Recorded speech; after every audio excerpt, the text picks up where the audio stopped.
Hello friends, welcome back. आज हम करने वाले हैं सीटेट पेपर 1 के लिए इंग्लिश, जो कि अभी फरवरी में आपका एग्ज़ाम हुआ था। कंप्लीट पेपर एनालिसिस हम करेंगे इंग्लिश का, इंग्लिश पेडागोजी कैसे सवाल आते हैं, ठीक है। दिस इज़ पेपर 1 के लिए। सो फर्स्ट क्वेश्चन है, read the following statement about reading skills. So यहाँ पे रीडिंग स्किल पे क्वेश्चन आया है, तो आपको ध्यान रखना है कि रीडिंग स्किल जो होती है सिर्फ वर्ड्स को डिकोड करना नहीं होता है, वर्ड के साथ साथ हमें मीनिंग भी समझनी होती है। तो reading is just the ability to decode नहीं, reading is just not ability to decode, बस रीडिंग नहीं होती है। Children learn to read through involvement in the act of reading. So children कैसे रीड करते हैं? इन्वॉल्वमेंट के थ्रू रीड करते हैं। This is correct. तो हमारा कौन सा सही हो जाएगा?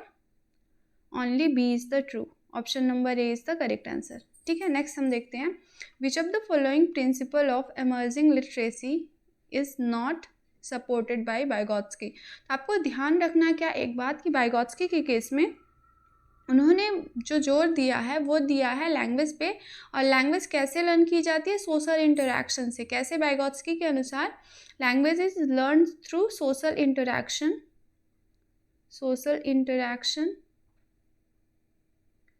के थ्रू हम लैंग्वेज सीखते हैं। उसमें उन्होंने बताया है स्कैफोल्डिंग के बारे में, जोन ऑफ प्रॉक्सिमल डेवलपमेंट, इन सब के बारे में। तो इसमें से हमें क्या बताना है? Not supported. वाइगोत्स्की के अनुसार कौन सा सही नहीं है? ड्रिल और practice, cooperative learning, adult guided learning, child directed exploration. आप इन सब में देखोगे कि जो है तो सब में किसके थ्रू सीखा जा रहा है? कोऑपरेशन के थ्रू सीखा जा रहा है, सोशल इंटरेक्शन के थ्रू सीखा जा रहा है। सिर्फ ड्रिल और प्रैक्टिस में ये बात नहीं है सोशल इंटरेक्शन की। तो सिर्फ रोट मेमोराइजेशन से बच्चा लैंग्वेज नहीं सीखेगा। वो किससे सीखेगा? कोई भी अगर इमर्जिंग लिटरेसी के अनुसार वो अडल्ट गाइडेड लर्निंग से सीखेगा, cooperative learning, child directed exploration. तो कौन सा सही नहीं है? Option number 1 is not correct. तो वही हमारा आंसर हो जाएगा, क्योंकि नॉट पूछा हुआ था। नेक्स्ट क्वेश्चन है, a child reads a story book of her interest. एक चाइल्ड क्या करती है? स्टोरी बुक पढ़ता है उसके इंटरेस्ट के हिसाब से। This type of reading is referred to as. ऐसी रीडिंग किस में से कौन सी रीडिंग कहलाती है? Intensive reading, skimming reading, scanning reading और एक्सटेंसिव रीडिंग। तो जो इंटेंसिव रीडिंग होती है वो क्या होती है? ये होती है जब इंटेंसिव रीडिंग मतलब रीडिंग केयरफुली। यूजली आप जो क्लासरूम में पढ़ते हो, आपको पास एक ऑब्जेक्टिव रहता है पढ़ने का, आप ध्यान से पढ़ते हो, एक एक डिटेल पढ़ते हो, तो ये होती है इंटेंसिव रीडिंग, ठीक है। स्किमिंग क्या होती है? स्किमिंग होती है मतलब कि आपको बस जर्नल आइडिया चाहिए। कोई पैराग्राफ है, आपको बस ये जानना है कि उस पैराग्राफ का जर्नल आइडिया क्या है, तो आप छोड़ छोड़ के बस मेन की वर्ड्स पढ़ते हो, उसको स्किमिंग बोला जाता है। स्कैनिंग क्या होती है कि मान लीजिए एक पैराग्राफ है, आपको कोई स्पेसिफिक इन्फॉर्मेशन उस पैराग्राफ में से चाहिए, जैसे डेट हो गई या फिर कोई इंपॉर्टेंट थिंग हो गई, आप उसमें से ढूंढते हो, अपनी चीज़ को स्कैन करते हो, तो वो स्कैनिंग होती है।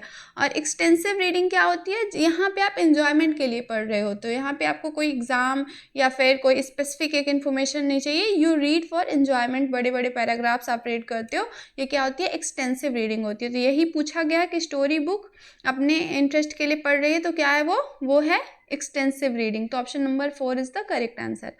नेक्स्ट क्वेश्चन है, a teacher does actions which learners follow as directed and learners are not expected to speak or use language।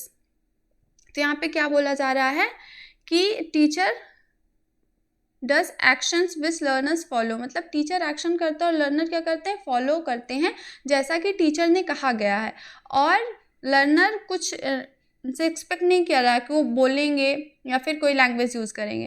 तो इस मेथड को क्या कहा जाता है? Dramatic method, imitation method, total physical response या फिर कम्युनिकेटिव अप्रोच। तो इसको इमिटेशन मेथड कहा जाता है कि जैसा टीचर कर रहा है तो बच्चे को उसी को देख के सिर्फ वैसा ही रिपीट करना है, खुद से कुछ भी ऐड नहीं करना है। तो उसे क्या बोला जाता है? Imitation method.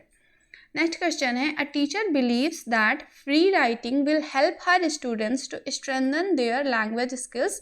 Free writing can be understood as writing that. So यहाँ पे फ्री राइटिंग की बात हो रही है कि टीचर को लगता है कि बच्चों स्ट्रेंथ, मतलब उनको फ्री राइटिंग करने से उनकी लैंग्वेज की स्किल बढ़ेगी। तो ये फ्री राइटिंग जो होता है, फ्री राइटिंग मतलब कि यहाँ पे बच्चा अपने हिसाब से लिख रहा होता है, रिस्पेक्ट ग्रामर उसको नहीं ध्यान रखना है, उसको स्पेलिंग मिस्टेक्स पे ध्यान नहीं देना है, उसको बेसिकली अपने थॉट्स को बस रिटन फॉर्म लिखना होता है। वो फ्री होता है लिखने के लिए, उसको कोई रूल नहीं फॉलो करना है, वो होती है फ्री राइटिंग। तो हम कौन से ऑप्शन में है? Is based on free drawing, नहीं। is based on noting down everything that comes to the mind without concern for form, style and grammar। exactly यही सही आंसर है कि फ्री राइटिंग में बच्चा जो भी उसके माइंड में थॉट्स आ रहे हैं बस उसको वो नोट डाउन करता जाता है, उसको कोई कंसर्न नहीं होता कि फॉर्म क्या है, स्टाइल क्या है, ग्रामर क्या है, स्पेलिंग मिस्टेक्स, नथिंग। बस जो भी थॉट्स आ रहे हैं तो वो बस उसको लिखता हुआ चला जाता है। तो ये क्या है? This is free writing. तो option number second is the correct answer. ठीक है, नेक्स्ट क्वेश्चन है, a teacher of class 3rd gives her students unseen passage, worksheets, writing tasks, picture, description, activities, recitation and storytelling by them across the term. She has recorded the performance of the learners to include in the overall performance assessment of the learners. This record of assessment is known as। तो teacher है जो 3rd class की है, उसने क्या किया, बच्चे को उसने जो भी अनसीन पैसेज सॉल्व करवाए थे, वर्कशीट दी थी, राइटिंग टास्क दिया था, पिक्चर, डिस्क्रिप्शन, एक्टिविटीज, उसने सबका क्या रखा हुआ है, सबका रिकॉर्ड रखा हुआ है असेसमेंट के लिए। तो इसे क्या बोला जाता है? इसे बेसिकली आपका बोला जाता है पोर्टफोलियो। क्या बोला जाता है? Portfolio. Option number 4 is the correct answer. तो a collection of learners work जो भी होता है ना, जो आप कलेक्ट करते हो असेसमेंट के लिए, उसको पोर्टफोलियो बोला जाता है। और समेटिव असेसमेंट क्या होता है? Summative assessment basically end of the term में होता है। आप असेसमेंट करते हो कि आपका जो आउटकम था वो मिला कि नहीं मिला, तो वो आप टर्म के एंड में असेसमेंट करते हो। फॉर्मेटिव असेसमेंट क्या होता है? बेसिकली आप इन्फॉर्मेशन के लिए कर रहे हो कि बच्चा प्रोग्रेस कर रहा है कि नहीं। ये कभी भी हो सकता है, ड्यूरिंग टर्म में भी हो सकता है, बीच में आप जब चाहो तब इसको ले लेते हो। तो ये ऑन गोइंग असेसमेंट होता है जो कि लर्नर्स की प्रोग्रेस को चेक करने के लिए होता है। ठीक है, परफॉर्मेंस तो नहीं है, तो आपका आंसर क्या होगा? पोर्टफोलियो। ठीक है, नेक्स्ट क्वेश्चन है, a child reads an unseen passage, he is expected to answer the questions that follow. This type of reading is referred to as. कि बच्चा क्या कर रहा है, अनसीन पैसेज को पढ़ रहा है, उससे क्या एक्सपेक्ट किया जा रहा है कि वो क्वेश्चन का आंसर देगा। तो ऐसी रीडिंग को क्या क्या बोला जाएगा? मतलब वो अनसीन पैसेज पढ़ रहा है तो ध्यान से पढ़ रहा होगा, क्योंकि लास्ट में उसको क्वेश्चन का आंसर देना है। तो स्किमिंग में तो आप बस जर्नल आइडिया ले लेते हो, तो स्किमिंग नहीं है। स्कैनिंग, आपको कोई इन्फॉर्मेशन ढूंढ रहे हो तभी तो आपको क्वेश्चन पता ही नहीं है, आपको क्या पता कौन सा क्वेश्चन पूछा जाएगा। तो आप पूरा पढ़ रहे हो paragraph in detail. Extensive reading तो अभी हमने सीखा कि तो एंजॉय करने के लिए पढ़ी जाती है, उसे क्या बोला जाता है? एक्सक्लूसिव रीडिंग, जो कि ध्यान से बच्चा पढ़ता है, इसी को बोला जाता है इंटेंसिव रीडिंग। इन दोनों में से जो भी ऑप्शन में हो वही आपका सही हो जाएगा। ठीक है, एक्सक्लूसिव रीडिंग वो कर रहा है, वो स्पेसिफिक डिटेल सबको पढ़ रहा है क्योंकि उसको क्वेश्चन के आंसर्स देखने हैं। ठीक है, तो इसका आंसर क्या हो जाएगा? Option number 4, exclusive reading. Next question है, which one of the following is a characteristic of language disorder dyslexia. तो किसकी बात हो रही है यहाँ पर? डिसलेक्सिया की बात हो रही है। तो डिसलेक्सिया कौन सा डिसऑर्डर होता है? जिसमें बेसिकली रीडिंग बच्चे की सही नहीं होती है। ठीक है, उसको क्या बोला जाता है? डिसलेक्सिया बोला जाता है। ठीक है, तो students have good verbal but poor writing skill, नहीं, ये तो डिस्ग्राफिया होगा क्योंकि बच्चा लिखने में खराब है, तो वर्बल उसका ठीक है। तो हमें वर्बल में जो खराब होता है उसको डिसलेक्सिया बोलते हैं, तो ये तो गलत हो गया। रिवर्सल्स इन रीडिंग, हाँ, रीडिंग में रिवर्सल्स है, दिस इज योर आंसर। ये क्या होगा? डिसलेक्सिया का उदाहरण है। फिर से इनकंसिस्टेंट स्पेसिंग बिटवीन लेटर्स, ये भी नहीं होगा। डिफिकल्टी फॉर्मिंग लेटर शेप, ये भी नहीं होगी। ये सब राइटिंग डिसऑर्डर्स हैं। तो डिसलेक्सिया इज रीडिंग डिसऑर्डर। तो किसमें होता है? Reversals in reading. Option number 2 is the correct answer.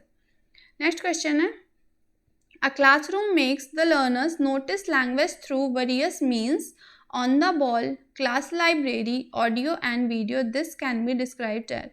तो क्लासरूम में क्या हो रहा है? लर्नर को लैंग्वेज नोटिस करवाने के लिए बहुत सारे साधन के उपयोग किए जा रहे हैं, जैसे बॉल के थ्रू, लैंग्वेज लगा दिया जाता है ना, बड़े बड़े पोस्टर्स लाइब्रेरी में, ऑडियो वीडियो उसको दिखाया जा रहा है, सुनाया जा रहा है, तो ये क्या डिस्क्राइब करता है? लैंग्वेज एक्विजिशन नहीं। लैंग्वेज एक्विजिशन क्या होती है? जो आप जैसे आप मदर टंग को एक्वायर करते हो, मतलब विदाउट ट्रेनिंग, विदाउट प्रैक्टिस, वो नेचुरली होती है ना, वो होता है लैंग्वेज एक्विजिशन। फिर है लैंग्वेज कॉम्प्रिहेंशन। कॉम्प्रिहेंशन मतलब समझ ना लैंग्वेज को, तो ये भी नहीं है। फिर क्या है? Language practice through senses. आप सेंसेस के थ्रू लैंग्वेज की प्रैक्टिस कर रहे हो? नहीं, आपको तो सिर्फ दिखाया सुनाया जा रहा है।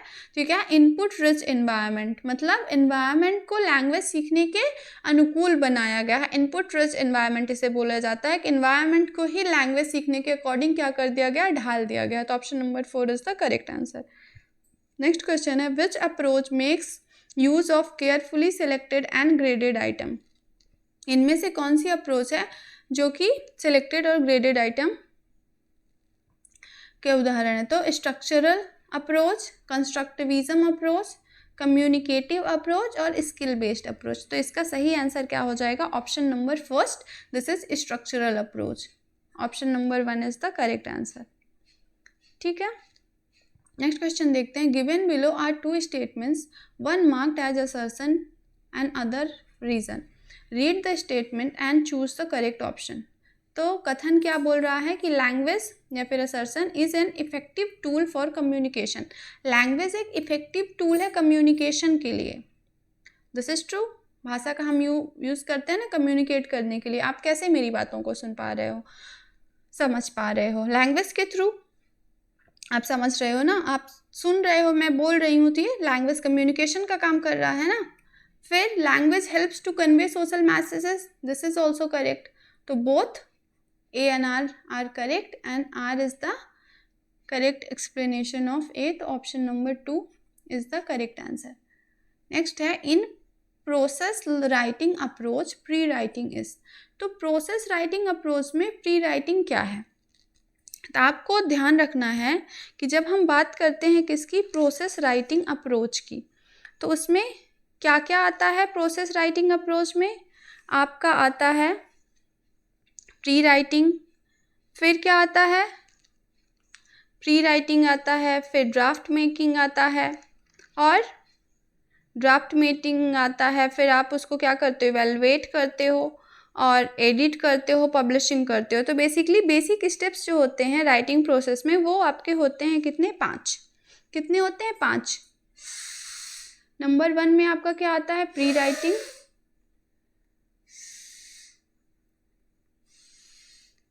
जिसमें ये क्या होता है कि जो राइटर होता है वो क्या होता है, ब्रेन स्टॉर्मिंग कर रहा होता है, जर्नल व्यू ले रहा होता है, आइडियाज़ ले रहा होता है अपने टॉपिक के लिए। दूसरे नंबर पे क्या आता है आपका? दूसरे नंबर पे आता है ड्राफ्टिंग, जिसमें आप पहला ड्राफ्ट तैयार करते हो। थर्ड नंबर पे आपका क्या आता है? थर्ड नंबर पे आता है आपका रिवाइजिंग। मान लीजिए आपको कोई लाइन ऐड करनी है, जो आपने ड्राफ्ट तैयार किया है, कोई न्यू रिपोर्ट आई है उसमें ऐड करना है, तो आप वो करते हो। फिर 4 नंबर पे आपका क्या होता है? 4 नंबर पे आप करते हो एडिटिंग। एडिटिंग में क्या होता है कि आपने कोई मिस्टेक कर दी है, ग्रामर मिस्टेक कर दी है, कोई स्पेलिंग मिस्टेक कर दी है, पंक्चुएशन की मिस्टेक कर दी है, आप वो सब करेक्ट करते हो। देन फिर 5th आपका आता है पब्लिशिंग, जिसमें आप फिर पब्लिश करते हो। तो इनमें से बोल रहा है प्री राइटिंग, मतलब फर्स्ट स्टेप पूछ रहा है। तो फर्स्ट स्टेप में आप जर्नल आइडिया लेते हो कि किस टॉपिक में आप करोगे, ब्रेन स्टॉर्मिंग करते हो, दिस इज प्री राइटिंग। तो देखिए कौन से ऑप्शन में प्री राइटिंग का सही मतलब बताया हुआ है। 1 element of writing process during which writers capture preliminary ideas. क्या है कि बेसिकली एक एलिमेंट ऑफ राइटिंग प्रोसेस है जिसमें कि जो राइटर होता है वो प्रिलिमिनरी आइडियाज लेता है। ठीक है। नेक्स्ट क्या, 1 element of writing process during which writers formally share their work with a wider audience के साथ शेयर करता है। 1 element of the writing process during which writers consider what they have written and make changes in the content. कि वो change कर रहा है, तो वो क्या कर रहा है, वो तो एडिटिंग या फिर रिवाइजिंग में होगा, है ना। 1 element of writing process during which writers generate potential topics and writing ideas. तो ये this is the absolutely correct. यहाँ पे क्या हो रही है, ब्रेन स्टॉर्मिंग के थ्रू वो क्या कर रहा है, वो आइडियाज ले रहा है कि उसको क्या करना है। तो दिस इज करेक्ट, आपका 4 नंबर करेक्ट हो जाएगा। अब यहाँ पे देखिए कैप्चर प्रिलिमिनरी आइडियाज, ये क्यों नहीं हुआ, क्योंकि this is better option then first के ऑप्शन के मुकाबले आपका 4th option was the correct, है ना, ज़्यादा सही था, इसलिए वो हुआ प्री राइटिंग का उदाहरण। ठीक है, नेक्स्ट है which of the following should not be the objective of reading stories as fundamental stage. तो यहाँ पे देखिए निगेटिव बताना है हमें, पॉजिटिव नहीं निगेटिव बताना है, क्योंकि नॉट पूछा हुआ है। तो इनमें से कौन सा ऑब्जेक्टिव नहीं है जो कि हम बच्चों को स्टोरीज बुक रीड करवाते हैं फंडामेंटल स्टेजेस में। इन्हांस रीडिंग स्किल्स, तो ये तो है। डेवलप कल्चर ऑफ रीडिंग, बच्चे को पढ़ने की आदत आप डलवा रहे हो, absolutely correct. Explicitly tell moral values, आपको इसमें ध्यान नहीं देना है, तो option number 2 is the correct answer कि आपको पहले अभी अपने फाउंडेशन पे काम कर रहा है, तो आपको मोरल वैल्यूज नहीं बताने लगना कि ये सही है कि ये गलत है, कि फिर उसका इंटरेस्ट खत्म हो जाए कि आप वो सिखाने की कोशिश कर रहे हो, तो ये उसका ऑब्जेक्टिव नहीं होता है। Enhance vocabulary, this is objective होता है, तो नॉट पूछा हुआ था, तो सेकंड आपका आंसर हो जाएगा। नेक्स्ट क्वेश्चन है the deductive approach to teaching grammar says we should first. तो जो डिडक्टिव अप्रोच है ग्रामर सीखने की, वो क्या कहती है कि हमें पहले क्या करना चाहिए। Provide practice in communication, communication में प्रैक्टिस प्रोवाइड करवानी चाहिए। प्रोवाइड प्रैक्टिस थ्रू डिल के थ्रू प्रैक्टिस करनी चाहिए। प्रेजेंट एग्जाम्पल और प्रेजेंट रूल्स। तो जो डिडक्टिव मेथड होती है वो क्या बोलती है कि पहले आप रूल बताओ फिर एग्जाम्पल देती है। क्या बोलती है, पहले rule then example. This is what, this is deductive method of teaching grammar. उसके बाद प्रैक्टिस होती है। तो रूल से आप शुरू करते हो, जैसे पास्ट टेंस के बारे में आपने बताया कि इसमें हैड के साथ वी की थर्ड फॉर्म लगती है, फिर आपने एग्जाम्पल बताया और फिर उसके बाद आपने क्या किया, प्रैक्टिस करवाई। तो ये होता है डिडक्टिव मेथड। ठीक है, अब नेक्स्ट क्वेश्चन है comprehensible input include. Comprehensible input क्या इंक्लूड करता है, syllabus, language objective, displayed for the present to ensure what is being taught to their children, या फिर grouping students appropriately, या फिर objectives displayed in the classroom, या फिर using a variety of techniques such as gesture, body language, picture और objects। तो आपको क्या बताना है कि कॉम्प्रिहेंसिव इनपुट क्या इंक्लूड करता है। तो अगर कॉम्प्रिहेंसिबल इनपुट की आप बात करोगे तो ये किसके द्वारा दिया गया था, ये स्टेफन के द्वारा दिया गया था। किसके द्वारा, स्टीफन के द्वारा, जिन्होंने सेकेंड लैंग्वेज एक्विजिशन का थ्योरी बताई। उनमें से एक, उन्होंने 5 आपके बताए थे, तो उनमें से एक है कॉम्प्रिहेंशन इनपुट। इसमें क्या बोलती है कि क्या वो बोलते हैं कि इसमें आपको इनपुट देना है बच्चे को सीखने के लिए कि जितनी उसकी क्षमता है उससे +1, मतलब उससे आपको थोड़ा सा ऊपर के लेवल का उसको इनपुट देना है। ठीक है, तो इसमें कौन सा ऑप्शन हो जाएगा, ऑप्शन नंबर 4 कि आप वेराइटी ऑफ टेक्निक यूज़ कर रहे हो, gesture, body language, picture, object, ताकि दिस इज व्हाट बच्चे को समझने में आसानी हो। ये होता है कॉम्प्रिहेंसिबल इनपुट कि बच्चा समझ सके, और उसको हमेशा +1 थोड़ा सा एक्स्ट्रा देना है, जितना वो समझ सकते हैं उससे थोड़ा ऊपर का लेवल, ताकि उसकी समझ और अच्छी हो। अब हमारे क्या आ गए हैं, अब रीडिंग कॉम्प्रिहेंशन होगा एक, और एक होती है पोएम, जैसे कि हमारे पेपर 2 में आता है। ठीक है, सो लेट्स सी। यहाँ पे एक रीडिंग कॉम्प्रिहेंशन है, देखिए थोड़ा सा बड़ा रीडिंग कॉम्प्रिहेंशन है, तो आपको इसमें क्या करनी रहती है, स्किमिंग करनी रहती है कि आपको जर्नल व्यू लेना है और फिर क्वेश्चन क्या आंसर्स देखना है। ठीक है, तो हम देख लेते हैं रीडिंग कॉम्प्रिहेंशन क्या है। तो थोड़ा सा स्पीड में पढ़ने की कोशिश करें क्योंकि हम जर्नल व्यू ले रहे हैं। ठीक है, आपको डिटेल में नहीं पढ़ना है क्योंकि तुरंत से तो आप एग्जाम में इतना प्रेशर होता है कि याद ही नहीं रहता, जब तक आप क्वेश्चन में पहुंचोगे तो आपको भूल भी चुका होगा, तो आपको दोबारा तो इसमें आना ही है। तो आप बस जर्नल एक व्यू ले लो कि चैप्टर किस आपका जो पैराग्राफ है किस बारे में है, फिर आप 10 क्वेश्चन देखो, फिर उसके बाद आके देखो, अगर भूल गया तो जो बात माइंड में रह गई तो अच्छी बात है, आप वहीं पर आंसर दे दोगे। जैसे फर्स्ट क्वेश्चन क्या है, फर्स्ट आपका जो पैराग्राफ है वो क्या बोलता है, story. Lata stood outside the hall for a minute. तो लता बाहर खड़ी थी। Sunlight poured on to the stone step, तो सनलाइट आ रही थी। आपको हर एक वर्ड की डिटेलिंग में नहीं जानी है, बस आपको आइडिया मिलना चाहिए कि स्टोरी किस बारे में है। जो नहीं आता वर्ड उसको छोड़ के आगे बढ़ जाओ, वोकैबुलरी के आपका टेस्ट नहीं दे रहे हो यहाँ पे, है ना, कॉम्प्रिहेंशन का टेस्ट हो रहा है। The edge of her middle finger was smeared with dark blue ink, she looked at it frowning, she was close to tears. तो उसके जो मिडल फिंगर की एज मतलब किनारा था उसमें क्या ब्लू इंक लगी हुई थी, तो उसने इसको देखा, और फ्राउनिंग का मतलब आप ऐसे आभा उठा के जिसको देखते हो ना उसको फ्राउनिंग बोलते हैं, और वो लग रहा था कि वो रोने वाली है। Other English students stood on the step and chatted, जो दूसरे बच्चे थे इंग्लिश के वो भी सीढ़ियों पे खड़े थे और बात कर रहे थे। अ post mortem of the paper was being held and it was dominated by N optimistic and chubby girls who was ticking of on her fingers the various points she had answered correctly. तो क्या हो रहा है कि postmortem हो रहा था, मतलब आपने देखा होगा जब आप एग्जाम हॉल से बाहर निकलते हो ना, सारे फ्रेंड्स मिलकर डिस्कस करते हैं कि ये क्वेश्चन आया था, डिफिकल्ट था, इजी था, तुमने कितने अटेम्प्ट किए, मैंने कितने अटेम्प्ट किए, दैट काइंड ऑफ क्वेश्चनिंग चल रही थी बाहर, तो उसको लिखा हुआ है पोस्टमार्टम हो रहा था। और एक जो उसको लीड कौन कर रहा था, एक गर्ल कर रही थी, जो कि मोस्टली उसके सारे क्वेश्चन कि ये भी सही है, ये भी सही है, ऐसा आप देखते हो ज़्यादा शोर वही कर रहा होता है जिससे बन गया होता है ना, क्योंकि जिससे नहीं बना है वो तो शांत शांत खड़ा रहता है। This is one paper I know I have done really well, she said, उसने कहा ये ही पेपर है जो मुझे पता है कि मैंने बहुत अच्छा किया है, specially the King Lear question. I think that the answer was S, तो एक क्वेश्चन का नाम बताती है और वो बोलती है कि उसका आंसर मुझे लगता है कि हाँ था। अदर्स वर लुकिंग एक्साइटेड और डिप्रेस, तो कुछ एक्साइटेड लग रहे थे और कुछ डिप्रेस लग रहे थे, मतलब परेशान लग रहे थे। Everyone agreed that several of the questions were far harder than they had needed to be, तो सब किस बात पे एग्री कर रहे थे कि कुछ क्वेश्चन ऐसे थे कि बहुत ही ज़्यादा क्या थे, फार हार्डेड, मतलब बहुत ही कठिन थे, जितना उनको नहीं होना चाहिए था। A not of history students stood not for away, अब यहाँ पे देखिए नॉट का अगर मतलब भी नहीं समझ में आ रहा है आपको, तो यहाँ पे ग्रुप ऑफ स्टूडेंट्स की बात हो रही है, तो अगर नहीं आया तो छोड़ दो, आपको ये पता चल रहा है not of history student stood far, अब स्टूड का तो आपको पता है ना कि स्टूडेंट का मतलब विद्यार्थी, तो वो खड़े हुए थे, नॉट फॉर अवे मतलब दूर नहीं खड़े थे ज़्यादा, डिस्कसिंग देयर पेपर, वो पेपर डिस्कस कर रहे थे, which had been held simultaneously in the same building, तो वो मतलब साथ साथ हुआ था उसी बिल्डिंग में। One of them was the young man who had brought himself to Lata's attention in the imperial book depot. He was looking a little worried.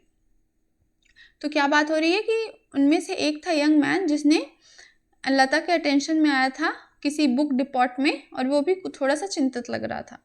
He had spent a great deal of time these last few months in extra curriculum activities, तो उस जो जिस man की बात हो रही है, तो उसने अपना कितना ग्रेट मतलब ज़्यादा समय किस में बिताया था, कुछ महीनों से वो एक्स्ट्रा क्यूरिकुलर एक्टिविटीज़ में उसने अपना समय बिताया था, पर्टिकुलरली क्रिकेट, खासकर क्रिकेट में।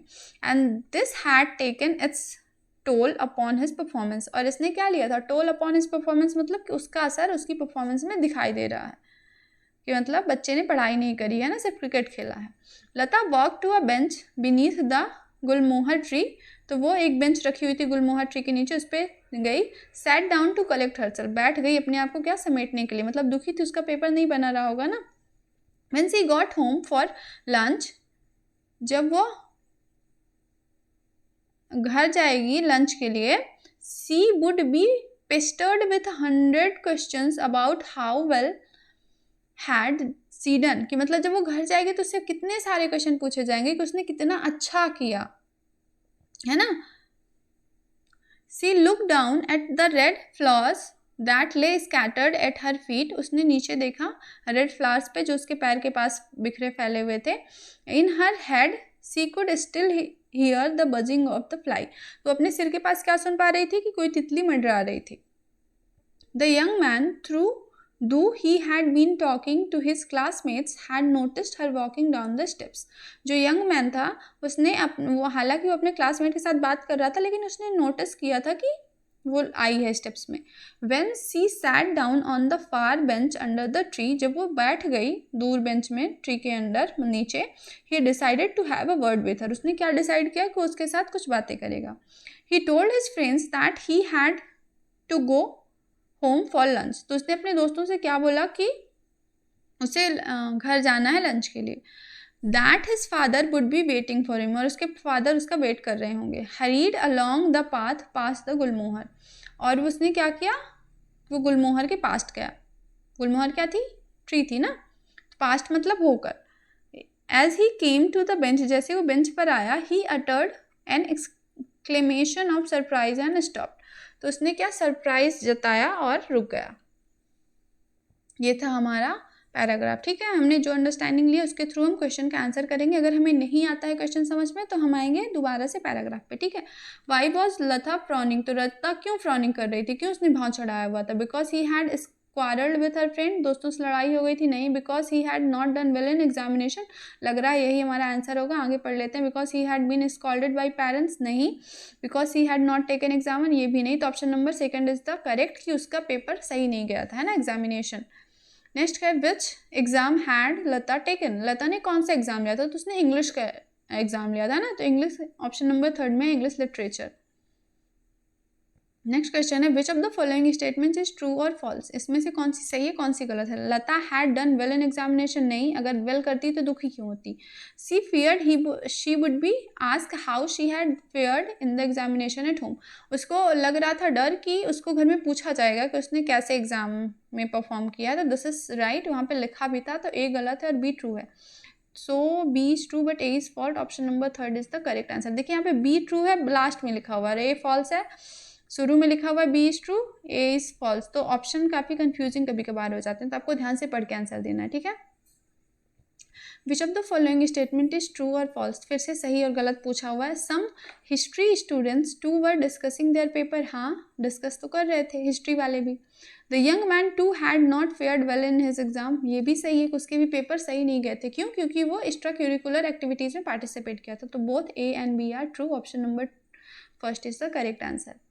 नेक्स्ट क्वेश्चन है the young man who had brought himself to Lata attention, identify the clause in the underline part of the sentence, तो हमें इसका क्लॉज बताना है। तो देखो यहाँ पे किसके बारे में बात हो रही है, इस यंग मैन की बात हो रही है, यंग मैन के बारे में, और ये यंग मैन क्या है, आपका नाउन है। तो जो सेंटेंस नाउन के बारे में बात करता है वो क्या बताता है, वो होता है एडजेक्टिव क्लॉज, तो आपका option number one is the correct answer.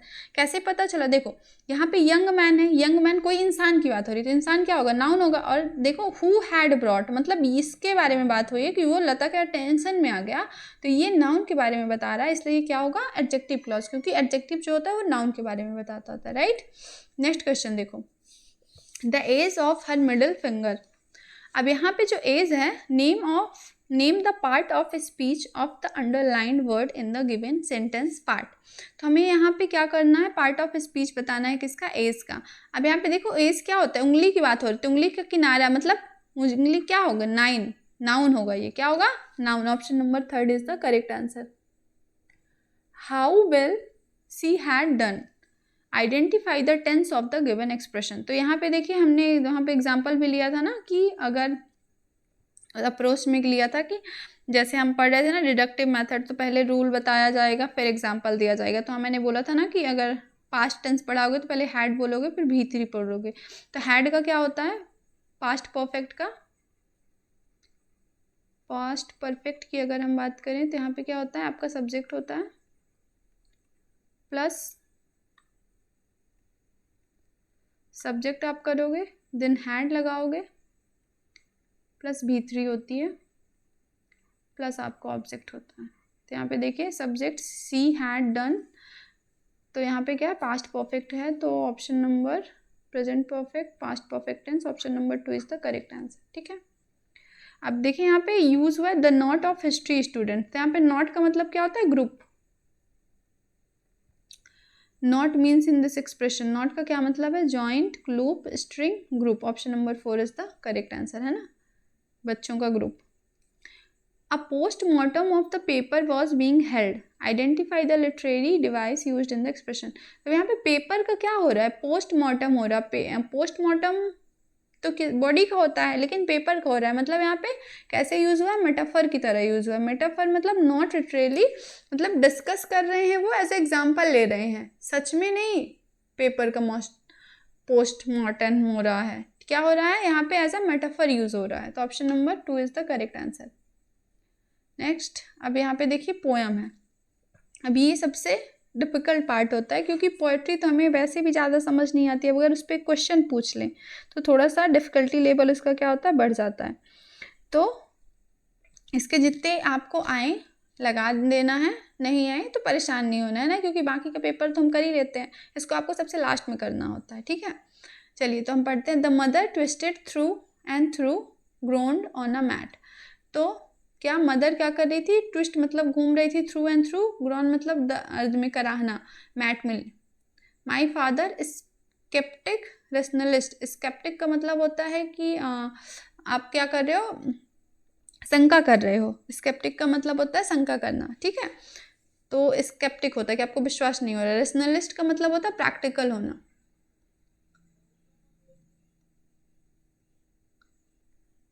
Trying every curse and blessing. वो क्या कर रहे थे, हर एक कर्स का मतलब क्या होगा, शाप आप बोल सकते हो, और ब्लेसिंग मतलब आशीर्वाद। वो सब कुछ ट्राई कर रहे थे। Powder, mixture, herb and hybrid. Herb मतलब औषधि, हाइब्रिड मतलब अब जैसे आप यहाँ पे ले सकते हो, हाइब्रिड मतलब मिक्सअप टू और 3 थिंग्स होता है basically. He even poured a little paraffin upon the button toe and put a match to it. तो बटन टो जो था मतलब खाया हुआ जो उसके पैर का हिस्सा था, उसमें क्या किया, उसने मैच मतलब कि पैराफिन डाला, और मैच मतलब तेल डाल के माचिस भी मार दी, ऐसा कुछ लिखा हुआ है ना, आग लगा दो, ऐसा कुछ सेंस आ रहा है। हमें पूरा समझ नहीं आ रहा है, बट हम आगे पढ़ रहे हैं ना। आपको हर एक बात कैसे समझनी नहीं होती है पोएट्री में, है ना, क्योंकि आपको एक जनरल सेंस ले लेना है, फिर आगे बढ़ जाना है। I watch the flame feeding on my mother. मैंने क्या देखा, फ्लेम देखा। फ्लेम का मतलब होता है जो आग की वो लपटें होती है ना, उसको। Feeding on my mother. अब फीड का मतलब देखो, फीड क्या, फीड तो ह्यूमन थिंग है, फीड का मतलब खाना। तो यहाँ पे फ्लेम खा रही थी माँ को, नहीं। तो यहाँ पे एज अ वहाँ पे जैसे मेटाफर यूज हुआ था कि पोस्टमार्टम हो रहा था पेपर का, तो यहाँ पे feeding as a metaphor use हुआ है कि वो लपटें क्या कर रही थी, माँ को खा रही थी, एज अ मेटाफर यहाँ पे यूज हुआ है। I watch the holy man perform the rites. मैंने देखा होली मैन को, राइट्स मतलब रिचुअल्स, परफॉर्म करते हुए। To tame the poison with an incantation. अब यहाँ पे देखो, टेम का मतलब क्या होता है कि आप कैसे जानवर को लंगड़ा बोल दो या फिर कुछ ऐसा कर दो, है ना, पैर तोड़ दो, तो टेम करना होता है। तो ये पॉइजन को टेम हो रहा है। यहाँ पे देखो फिर से मेटाफर जैसे यूज हो रहा है। इनकैंटेशन मतलब कि मैजिक से वो जो परफॉर्म करने आया होगा उसकी बात हो रही है। आफ्टर 20 आवर्स, 20 घंटों के बाद, इट लॉस इट्स स्टिंग। तो स्टिंग का मतलब क्या होता है कि स्कॉर्पियन जो होता है ना, बिच्छू की डंक को स्टिंग बोला जाता है। तो वो स्टिंग जो थी हट गई, है ना। My mother only sad. मेरी माँ ने केवल कहा, thank God the scorpion picked on me. भगवान जी का धन्यवाद कि स्कॉर्पियन बिच्छू ने मुझे पकड़ा, एंड स्पेयर्ड माई चिल्ड्रन, और मेरे बच्चों को छोड़ दिया। ठीक है, तो बेसिकली यहाँ पे जो ये पोएट होंगी, तो उनकी माता जी को बिच्छू ने काट लिया था, उस पर उन्होंने क्या लिखी है, पोएट्री लिखी हुई है।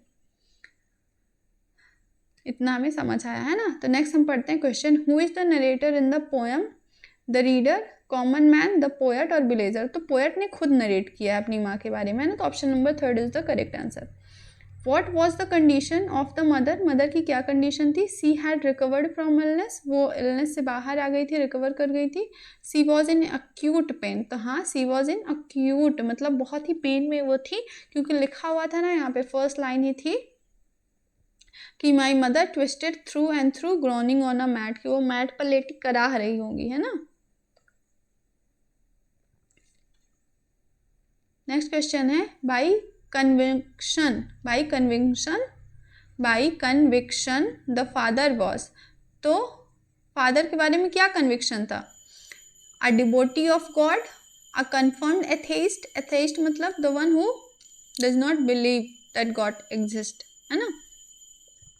Believer in destiny, upholder of reason and rationality. तो यहीं पे लिखा हुआ था ना कि स्केप्टिक थे, मतलब वो शक करते थे, रेशनल कर रहे थे, है ना, तर्क वितर्क करने वाले थे। तो option number 4 is the correct answer. Next question है, the mother thanked God for. तो मदर ने भगवान जी को किस लिए थैंक किया, कि थैंक गॉड बच्चों को छोड़ दिया स्कॉर्पियन ने और मुझे काटा, है ना। तो ऑप्शन नंबर कौन सा है, being able to sparing her children, की बच्चों को छोड़ दिया। तो option number 4 is the correct answer.